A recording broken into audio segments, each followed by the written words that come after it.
what's so hilarious about it is the most obvious thing in the world. Yes, that is a goat with dynamite. That is funny. 22. No, not possible. 23? Just talk with each other. Jerry was talking about that also. It's just fathers around the table talking. And finally, I have 3 daughters.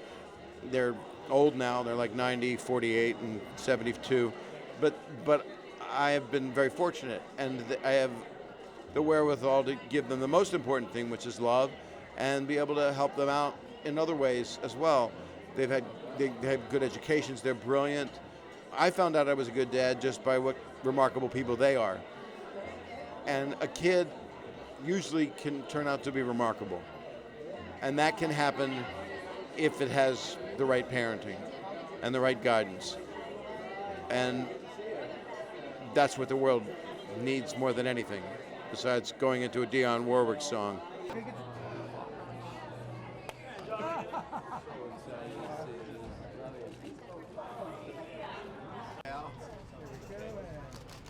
Being in the better half. And right here, please. And right next to him.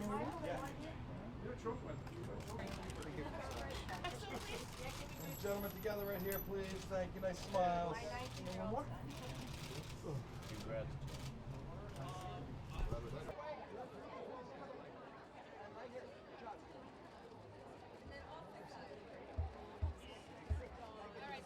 Don't forget about my husband. She married a firefighter on similar premise. She is a widow, like I was a widower. And his name was Fuller, which is very unusual that it also was the name of the show. I don't know how that happened. Fuller's House is in 20 years they have Dave, John, and me back. John looks exactly the same, and Dave and I both weigh 300 pounds, and it's called Fullest House, which other people have probably done that joke.